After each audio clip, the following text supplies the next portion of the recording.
You ever walk into a room and realize you're not actually invited? Not really. Not the way everyone else is. That was the first thing I felt when I stepped into the ballroom at the Langham in Chicago that night. The carpet was too thick under my shoes, the kind that swallows your footsteps so nobody hears you coming. I remember the smell of whiskey drifting from the bar somewhere behind me. Expensive stuff. The kind my father likes to brag about buying by the crate. 300 people. Maybe more. Executives in suits. Investors. People who had made a lot of money helping my family make even more. And me, standing near the entrance like I'd taken a wrong turn. Honestly, I almost laughed, because the banners hanging over the stage were huge. White letters on black velvet.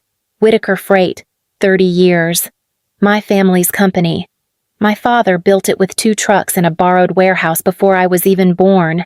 Now it runs 4 distribution hubs across the Midwest and moves more shipments in a month than those 2 trucks moved in a year. Everyone in that room knew the story. Everyone except them seemed surprised to see me. A server walked past carrying champagne and paused for half a second when he noticed my last name on the check-in list. Whitaker. Yeah, I said. He nodded slowly like he wasn't sure where to place me. I get that reaction a lot, actually. Anyway, my name is Elena Whitaker. I am 34 years old, and according to my family, I'm the daughter who walked away from success. 7 years ago, my father offered me a position inside Whitaker Freight, Vice President of Operations, a big office, a clear path to leadership. Everyone assumed I'd take it. I didn't. I left Chicago instead, started a logistics tech company called Atlas Flow Analytics. Just me, a borrowed desk, and a couple of software engineers who believed data could run freight routes better than instinct. My father said something to me the night I left. I still hear it sometimes. Real companies move trucks. Elena, not spreadsheets. Since then, whenever people in my family mention me, they say the same thing.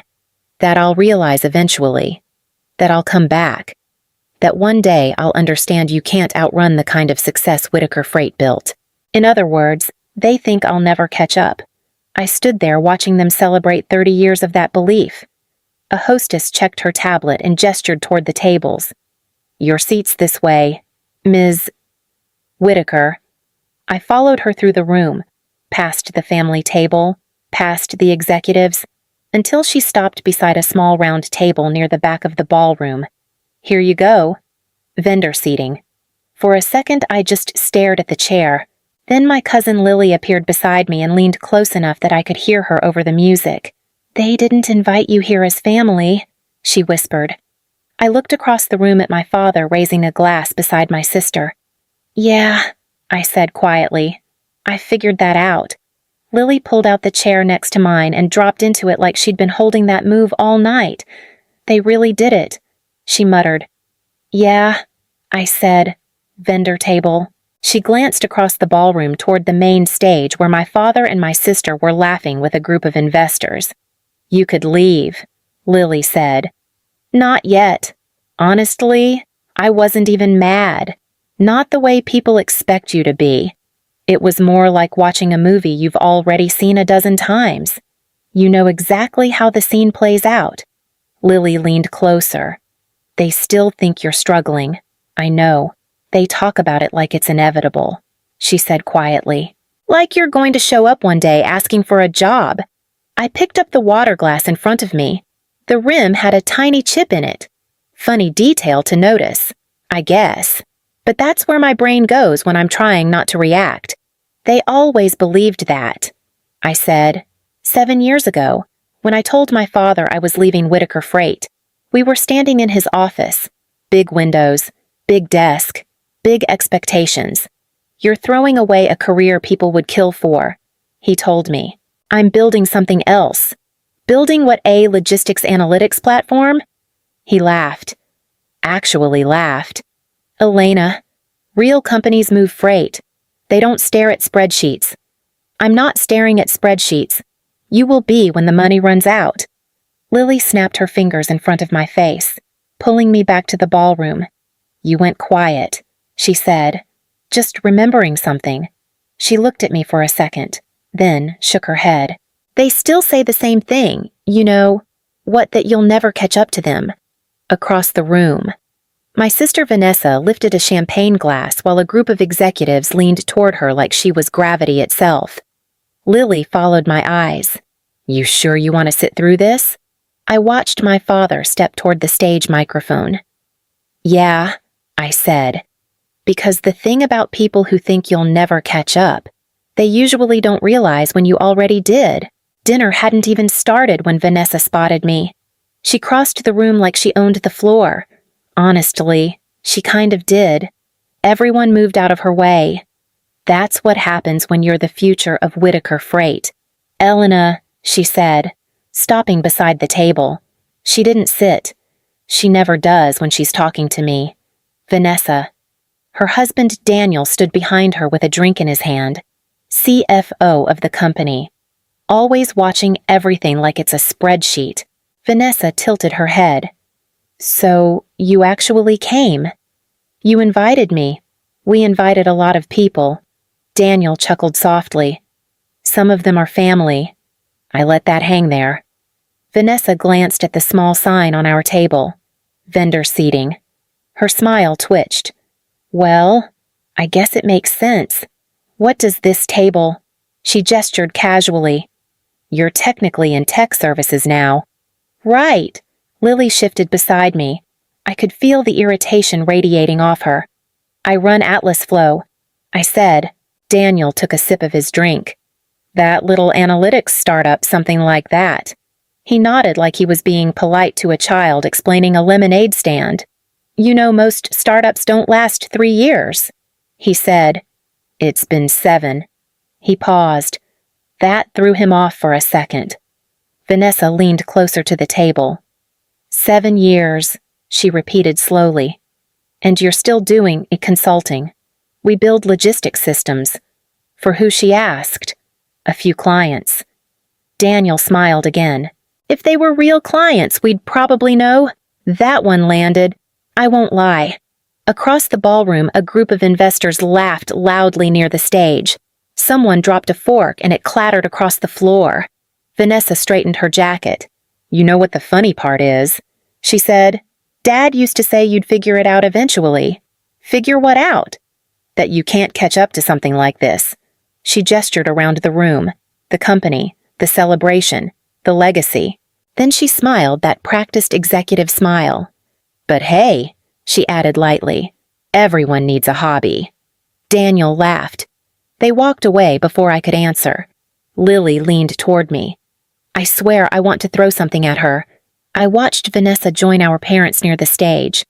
Don't, I said, because the thing about people who think you'll never catch up, they stop paying attention.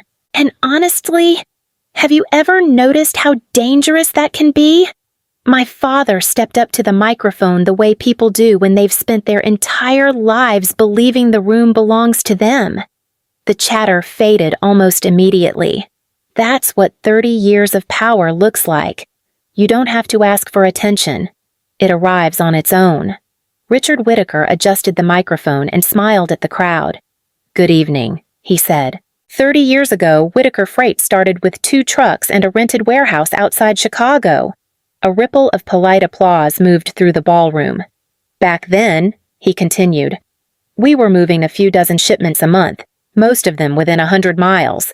Someone near the front called out. And now, my father chuckled lightly. Today, we move more than 700,000 shipments every year across the Midwest. That got a stronger reaction. Glasses lifted. Investors nodded. Lily leaned closer to me and whispered, Here comes the sermon. My father raised his glass slightly. Whitaker Freight was built on discipline, he said, on people who believed in patience, loyalty, and the value of doing things the hard way. He paused, letting the words settle. Then he gestured toward Vanessa. My daughter Vanessa has been part of this company for over a decade. The applause came again. Vanessa stood gracefully beside the stage. She knew exactly how long to stay on her feet, just enough to let the room see her. My father nodded with quiet pride. She understood something early, he said. Companies that last are not built on shortcuts. They're built by people willing to stay and carry the weight. His eyes moved slowly across the room, and then they stopped on me. The look lasted maybe 2 seconds. But it was long enough. Of course, he continued calmly. Not everyone believes that. A few soft laughs drifted across the ballroom. Some people believe the future lives somewhere else, in ideas, in theories, in spreadsheets. More quiet laughter. Vanessa kept her face neutral, but I saw the faint edge of a smile. Daniel clapped once, like he appreciated the line. Lily muttered beside me. That was subtle. My father lifted his glass again, but Whitaker Freight stayed focused. He said, "We built something real." The applause returned. Louder now. He waited until the room settled before leaning slightly toward the microphone. "And tonight," he said, "we celebrate the next chapter." His hand rested briefly on Vanessa's shoulder. "The future of Whitaker Freight." More applause. Then he added, almost casually, "And the largest contract in this company's history." The room went quiet. My father smiled. "Whitaker Freight has finalized a 5-year logistics partnership with Orion Retail Group." Whispers started immediately. He raised a single finger. "A distribution agreement valued at $52 million. The ballroom erupted. People stood. Investors clapped each other on the back. Glasses collided in loud, careless toasts. Across the room, Vanessa slipped her arm around Daniel like they'd just won a championship. I stayed in my chair and watched the celebration unfold, because the strangest part of the whole moment wasn't the applause. It was the fact that none of them understood what they were actually celebrating. The applause kept rolling across the ballroom like a slow wave. Investors stood up from their tables. People shook hands. Someone near the front actually shouted, $52 million, like the number itself was the achievement. My father soaked it in. He always has. Moments like this are the reason men like him build companies in the first place. Vanessa stepped back to the microphone once the noise settled. "This partnership moves Whitaker Freight into a completely different scale of operation," she said smoothly. "Orion Retail operates more than 600 stores across 12 states. Their distribution network is one of the largest in the region." More applause. Daniel stepped forward next, adjusting the microphone slightly lower. "Our first phase will focus on Midwest distribution," he said. "We'll expand nationally once the system is fully integrated." That word caught my attention. Integrated. Lily heard it too. She leaned closer to me. "Did he just say system?" I nodded a little. Daniel kept speaking, confident now that the room was fully listening. Whitaker Freight recently completed the integration of a licensed predictive routing platform designed to optimize freight flow across multiple distribution hubs. Someone near the front table frowned. "What does that actually mean?" he asked. Daniel smiled patiently. "It means the system analyzes shipment demand weeks in advance and adjusts freight routes automatically. Less idle time, fewer delays." My father stepped beside him and added, "It's the kind of technology that keeps a company ahead of the market." A few investors nodded approvingly. Daniel continued, "During testing, the platform reduced late deliveries by almost 20%. That got the reaction he wanted. People murmured. Someone whistled softly. Vanessa raised her glass. "To the next 30 years of Whitaker Freight." The room echoed her. To the next 30 years, champagne glasses collided. Wine spilled. Conversations exploded across the ballroom. I sat quietly at the back table watching it all unfold. Lily studied my face. "You're weirdly calm," she said. "I'm fine." "You knew about this deal." "Not the announcement." Her eyes narrowed. "But you knew something." Across the room, Daniel was already explaining the platform again to another group of investors. "Our logistics software partner helped us implement a predictive network model," he said. "It's the backbone of the entire Orion system." My father nodded beside him. clearly proud of the line. Lily followed my gaze. "Elena," she said slowly, "what that system they're bragging about?" I waited a moment before answering, because sometimes the strangest part of a situation isn't the surprise. It's realizing everyone else in the room thinks they understand what's happening. I took a small sip of water and set the glass down. "Yeah," I said quietly. "I know exactly how that system works." The celebration kept moving through the ballroom like a machine that had already been switched on. Servers floated between tables carrying trays of champagne. Investors gathered around my father, shaking his hand like he had just secured the future of their portfolios. Vanessa stood beside him, smiling calmly, the way she always does when a room is paying attention. Daniel had already started explaining the Orion contract again to another group of guests. Same numbers, same confidence. I was halfway through a sip of water when someone stopped beside our table. I looked up. Tall, late 40s, dark suit, the kind of quiet presence that doesn't need an introduction to get one. He studied my face for a second before speaking. "Elena Whitaker." Lily blinked beside me. I nodded. "Yes." He extended his hand. "Marcus Hale." The name landed immediately. Chief Executive Officer of Orion Retail Group. For a moment, the noise of the ballroom seemed to shift a little farther away. "Good to finally meet you," he said. I shook his hand. "Nice to meet you too." Lily was looking between us like she'd suddenly realized she had walked into the middle of a conversation she didn't understand. Marcus glanced toward the stage where my father was still surrounded by guests. "Quite an announcement tonight," he said. "That's one way to describe it." He smiled faintly. "I was curious whether you would be here." "Why?" "Because your team had a lot to do with making that contract possible." Lily straightened in her chair. "Her team," she said. Marcus nodded casually. "The predictive routing model Atlas Flow built during our pilot phase changed the entire distribution plan." The words were quiet, but the effect wasn't. Two men at the next table stopped talking. I lowered my voice slightly. "That pilot project was supposed to stay fairly low profile." Marcus shrugged. "It did. Orion licensed the system through the integration partner Whitaker Freight already works with. That part mattered. It explained everything. From Whitaker Freight's perspective, they had simply installed a routing platform recommended by their technology vendor. Atlas Flow sat underneath that system like an engine no one had bothered to look inside. Marcus continued calmly. "Your model reduced our distribution costs by almost 18%. Someone behind me murmured, 18. Marcus seemed to notice the attention for the first time. "Oh," he said lightly. I assumed Whitaker Freight had explained where the routing engine came from.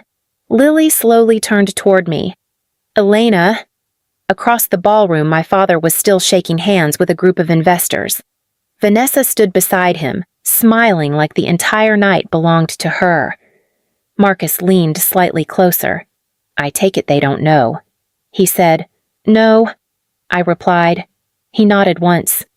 "Well," he said quietly, glancing toward the stage again. "They're probably about to find out." And right then, I saw my father step away from the crowd and start walking toward our table. My father reached our table with Vanessa and Daniel close behind him.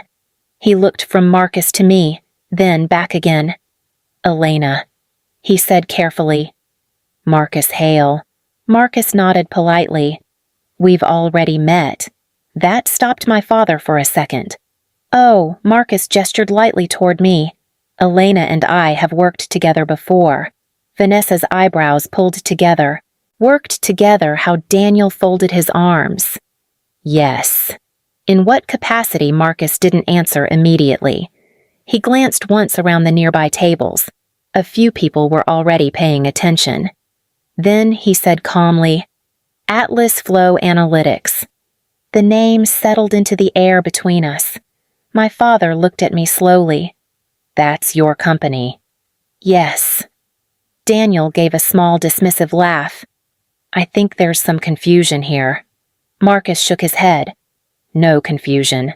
His voice was calm. but clear enough that two nearby tables had gone completely quiet. The predictive routing platform Orion Retail approved for this contract was built by Atlas Flow. Vanessa blinked. I'm sorry. What? Marcus continued evenly. Elena's team designed the routing engine used during Orion's distribution pilot. Daniel immediately turned toward my father. That can't be right.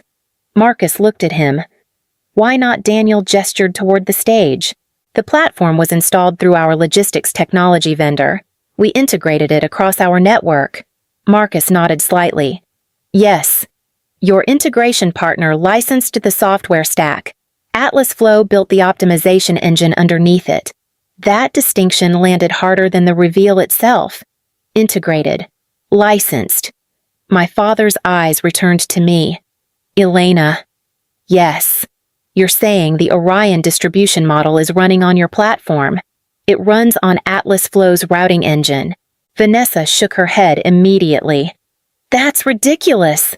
Marcus didn't react. During the Orion pilot, he said calmly, the system reduced distribution costs by just under 18%. Several people nearby were openly listening now. Marcus continued, without that optimization model, Orion wouldn't have moved forward with the Whitaker Freight agreement. Daniel's voice sharpened. Whitaker Freight negotiated that contract. Marcus nodded. Yes. And Atlas Flow provided the system that made the numbers work. My father looked at me the way someone studies a puzzle they suddenly realize they misunderstood. How long? He asked quietly. 2 years. Vanessa turned to Daniel. 2 years. Marcus nodded once. Elena's platform also supports several other freight networks currently partnered with Whitaker Freight. Daniel went still. Which ones? Marcus named them.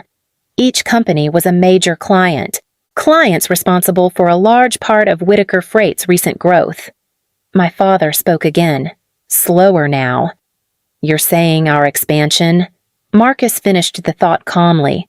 Has been running on her system. For years, my family had repeated the same prediction about me, that I would never catch up. Standing there in the middle of their celebration, my father was finally seeing the truth. They hadn't been ahead of me at all. They had simply been traveling on a road my company built. For a few seconds after Marcus finished speaking, nobody at our table moved. Then the room began to shift, not all at once, just small things. Conversations slowing, chairs turning slightly, people at nearby tables leaning a little closer than before. You can feel when attention moves across a room. It's almost physical. Daniel was the first to break the silence. That's not correct, he said, his voice controlled but tight. Whitaker Freight implemented that infrastructure through our technology vendor? Marcus nodded calmly. Yes. Your vendor licensed the routing engine. Atlas Flow built the optimization layer underneath it. Vanessa shook her head. Elena doesn't run a logistics platform. I do. I said. She looked at me sharply. You run a consulting firm. Not anymore. At the next table, 2 investors had stopped pretending not to listen. Marcus kept his tone even. Atlas Flow has been operating Orion's predictive freight model for the last 18 months. Daniel's jaw tightened. If Orion contracted Atlas Flow directly, Whitaker Freight should have been informed. Marcus answered without hesitation. Orion licensed the system through the same integration partner Whitaker Freight already uses. The technology was already inside your network. That explanation landed harder than anything else. Vanessa stepped closer to me. You knew this would come out tonight. No, I said. You planned it. You invited me. For a moment, she looked like she wanted to say something sharper, but the words didn't arrive. Behind her, I saw 2 investors approach the table. One of them spoke to Marcus. Excuse me, are you saying the routing engine behind the Orion deal came from her company? Marcus gestured toward me. Yes. The second investor studied me carefully. You built the predictive routing model. Yes. He let out a low whistle. That explains the pilot numbers. Daniel stepped forward immediately. This discussion should happen privately, but it was already too late for that. Once people realize the person they overlooked might actually be the one holding the leverage, the energy in a room changes. The same investors who had spent the evening congratulating my father were now watching me instead. Vanessa noticed it. "You think this makes you important," she said quietly. I shook my head. "It just makes the story accurate." Across the ballroom, my father stood completely still, watching everything unfold. And for the first time that night, he didn't look certain about anything. Eventually, the investors drifted back toward their tables, but the silence around ours stayed heavy. Vanessa was the first to break it. "So what?" she said sharply. "You came here tonight just to prove you're smarter than everyone. That's not why I'm here." Daniel gave a short, dry laugh. "Really? Because that's exactly how this looks." My father still hadn't spoken. He was watching me the way someone studies a detail they somehow missed for years. Finally, he asked, "How big is it?" I knew what he meant. "Atlas Flow." "Yes. We have 7 enterprise clients right now," I said. Vanessa folded her arms. "Enterprise clients," she repeated. "Companies running full distribution networks." I said. Daniel's eyes narrowed slightly. "And revenue." "About $18 million last year?" That landed harder than anything Marcus had said earlier. Vanessa shook her head slowly. "You're lying." "I'm not." Daniel leaned forward. "You're telling me you built an $18 million logistics platform and nobody in this industry noticed?" I shrugged. "You weren't looking." That stung him more than anything else tonight. My father spoke again, quieter this time. "And you never thought to bring this technology to Whitaker Freight." "I did." All 3 of them looked at me. 7 years ago. Vanessa exhaled through her nose. "You walked away." "I chose something different," Daniel muttered. "That's a polite way to describe failing." "I didn't fail." My father studied me for another moment. "Then why come tonight?" "That part was simple. I didn't come here to embarrass anyone." Vanessa let out a short laugh. "That's exactly what happened. I came because Whitaker Freight is still part of my life." Daniel frowned. "What does that even mean?" I leaned back in my chair. "Atlas Flow can integrate our routing engine directly into your network instead of through the licensing vendor." Vanessa blinked. "You're pitching us. I'm offering a partnership." Daniel laughed again, but it sounded thinner now. "You expect us to believe you'd help this company after everything tonight?" I shook my head. "I didn't say anything tonight." That part was true. Marcus had done the talking. My father didn't argue with that. I looked directly at him. "You always said I'd never catch up to Whitaker Freight." He didn't respond. "I wasn't trying to catch up," I said quietly. "I was building something different." For a long moment, nobody spoke. Vanessa looked at my father, clearly waiting for him to step in and end the conversation. That had always been his role. In our family, Richard Whitaker decided when a discussion was over, but this time he didn't. He kept looking at me. "You built all of this," he said slowly, "without the company." "Yes," Daniel exhaled through his nose. "And now you expect Whitaker Freight to partner with the company that just humiliated us in front of our own investors. I didn't humiliate anyone." I said. Marcus answered a question. Vanessa muttered under her breath. Convenient version of the story. My father ignored her. "How long has Orion been running your system?" 2 years. And the other networks Marcus mentioned, about the same. He nodded once, quiet, thoughtful. You could almost see him running numbers in his head. Then he said something I didn't expect. "You didn't need this company to succeed. It wasn't a challenge, just a realization." "No," I said, "but I wanted you to understand it." Vanessa gave a short laugh. "How generous of you." I stood up from the table. "I didn't come here to take anything from Whitaker Freight." Daniel folded his arms. "That's hard to believe. I came because this company is still part of my life." That ended the argument for a moment. I picked up my coat from the chair. "If Whitaker Freight wants to work directly with Atlas Flow, you know how to reach me." My father watched me carefully.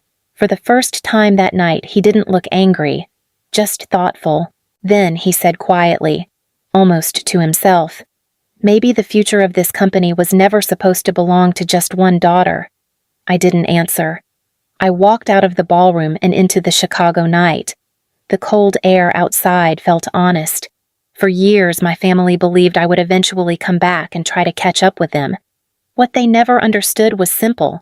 I wasn't chasing their road, I built a different one.